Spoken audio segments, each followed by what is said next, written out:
Olá, queridas amigas e queridos amigos, alunas e alunas do Profuncionário, especialmente os cursos técnicos em Secretaria Escolar e técnico em multimeios didáticos, espalhados por todo o sul de Minas. Nós falamos nesse momento para Poços de Caldas, Andradas, Ilicínia, Santa Rita de Caldas, Campo Belo, Carmo do Rio Claro, Passos, Varginha, Três Corações, Pouso Alegre, Itanhandu, Cruzília, Lambari e Carmo de Minas, onde mais de 800 pessoas ingressaram nos cursos técnicos de formação em serviço dos funcionários da educação através do programa Profuncionário, ofertado no âmbito territorial do IF Sul de Minas pelos campos Passos, Poços de Caldas e Carmo de Minas. Eu sou Evandro Moreira, eu tenho tido a alegria de, nos últimos anos, estar à frente da coordenação deste importante programa dentro da nossa instituição. Bom, nessa aula inaugural, este primeiro encontro presencial que faremos, vocês receberão orientações sobre o calendário do curso, a carga horária, o tempo de duração, as atividades avaliativas, a periodicidade dos encontros presenciais e também serão apresentados ao AVA, o Ambiente Virtual de Aprendizagem, ou seja, o site na internet onde o conteúdo do curso estará disponível e onde o curso estará realizado.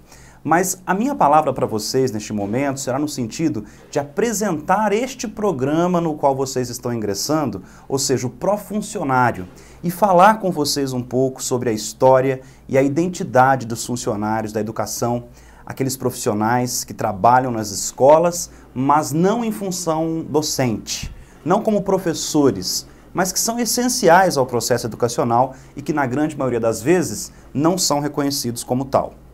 Pois bem, o Profuncionário é um programa inédito no Brasil. É a primeira vez que há uma política pública, e não uma política pública de governo, mas uma política pública de Estado, de formação e valorização dos funcionários da educação básica pública do país. Eu digo que é uma política de Estado porque a formação e a valorização dos profissionais da educação está elencada na Constituição Federal.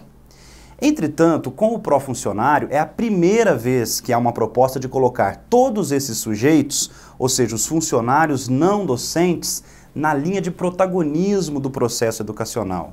Ou seja, os não docentes se assumem e são reconhecidos como educadores, assim como os professores e pedagogos. Então agora os funcionários também são educadores. E para facilitar o entendimento disso que eu gostaria de trabalhar com vocês, nós vamos separar os temas que eu pretendo tratar neste vídeo em três partes. Então, primeiro, quem são os funcionários da educação?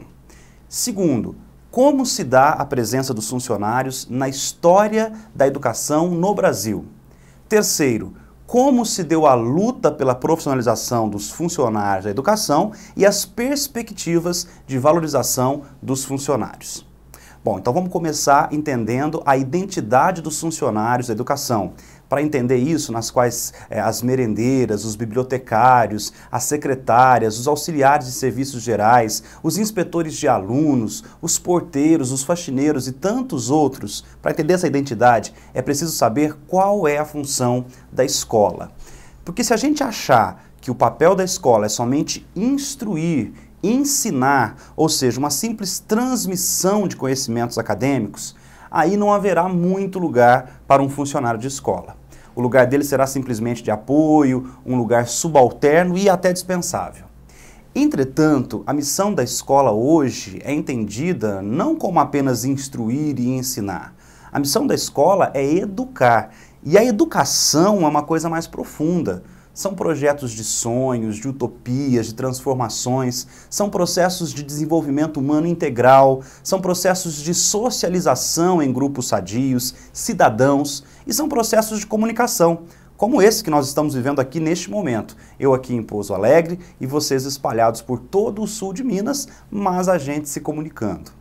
E nessa perspectiva de entender o papel da escola como de educar e de entender que a educação é um processo muito mais amplo e mais complexo do que simplesmente ensinar, os funcionários, nessa perspectiva, também são educadores. Por que essa palavrinha também? Porque durante muito tempo os funcionários não foram reconhecidos como educadores. Hoje nós temos a convicção, não só a convicção, nós temos a certeza de que os funcionários podem e devem ser profissionais da educação. E esse é o objetivo fundamental dos 4 cursos técnicos que compõem o pró-funcionário.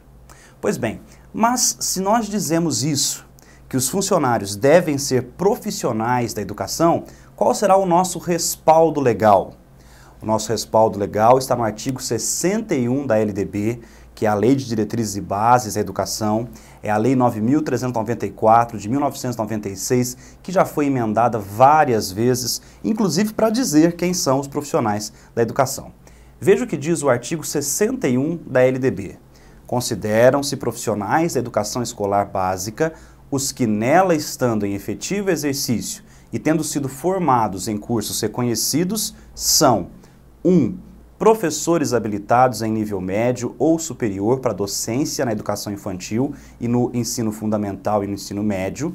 2. Trabalhadores em educação, portadores de diploma de pedagogia, com habilitação em administração, planejamento, supervisão, inspeção, orientação educacional, bem como com títulos de mestrado ou doutorado nas mesmas áreas. 1 e 2, portanto, professores e pedagogos. Agora vem o 3.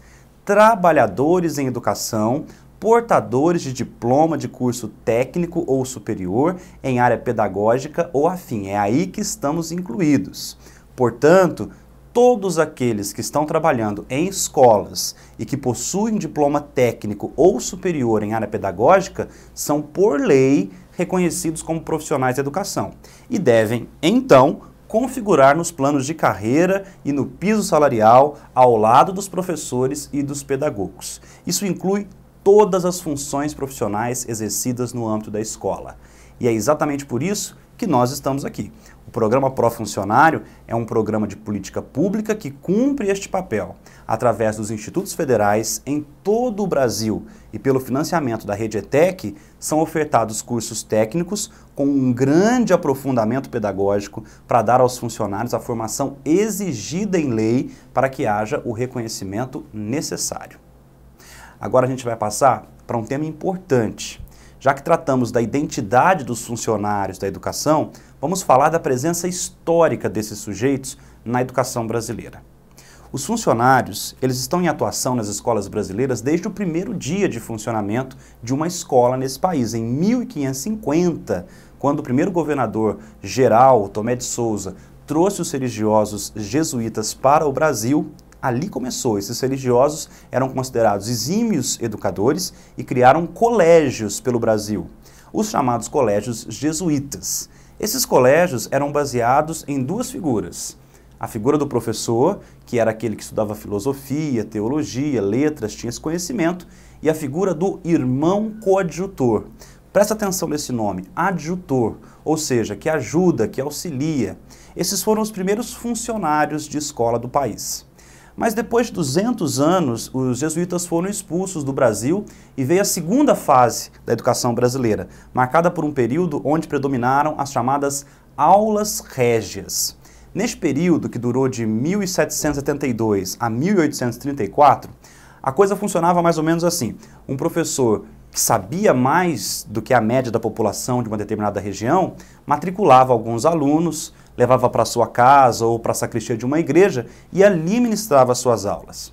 E durante todo esse tempo, o serviço não docente nessas aulas era realizado pelos escravos domésticos. Veja, as aulas régias não eram só o professor e os alunos. Para que elas acontecessem, era preciso que o ambiente estivesse organizado, limpo, bem preparado. E quem fazia tudo isso eram os escravos domésticos da época. Bom, após este período das aulas régias, a partir de 1834, com a propagação de grandes colégios, a volta do colégio nas cidades maiores do Brasil, os funcionários voltam a marcar presença nas escolas como burocratas administrativos, que seriam os secretários e outros técnicos da administração. Mas perceba que nesse período não há nesses funcionários um sentimento de participação do processo educacional. Quer dizer, a função de educar aqui é entendida como totalmente atribuída ao professor. O funcionário não tem essa função. Só que esse sentimento de que o funcionário é um educador só começa a mudar a partir de 1945. Então, é ao longo dos últimos 60 anos que se verifica um imenso crescimento da escola pública no Brasil o que demandou contratação em massa de uma série de profissionais, secretárias, merendeiras, faxineiras, vigilantes, executores de serviços gerais, bibliotecários, inspetores de alunos e muito mais. E hoje são mais de 400 mil funcionários prestando relevantes serviços na escola brasileira. Porém, a maioria desses trabalhadores está em situação daquilo que a gente chama de subalternização, precariedade salarial e de direitos trabalhistas, terceirização e o pior, além de não possuírem dignidade salarial, não são reconhecidos pela sociedade e nem pelas autoridades políticas como fundamentais no processo educacional, ou seja, não são reconhecidos no senso comum como educadores também. E aí eu digo, a escola é também sala de aula, mas a escola não é só sala de aula. A cantina, o pátio, os corredores, o portão, a secretaria, a biblioteca, todos esses espaços também são escola. E o processo educacional ocorre em todos eles. Todos eles. Daí a importância da formação pedagógica e técnica de todas as pessoas que trabalham nesses espaços. E repito, é essa formação que nós estamos ofertando através dos cursos do Pró-Funcionário. Então vamos falar da luta dos funcionários da educação e das perspectivas de valorização dessas funções. Bom, nós queremos avançar no sentido de que todos os funcionários estejam, tais como os professores e pedagogos, em todo o Brasil, lotados nas secretarias de educação. Isso é importante. E hoje nós temos a convicção de que todos os funcionários envolvidos nos processos educacionais podem e devem ser igualmente educadores. Eu sempre repito isso. São profissionais da educação.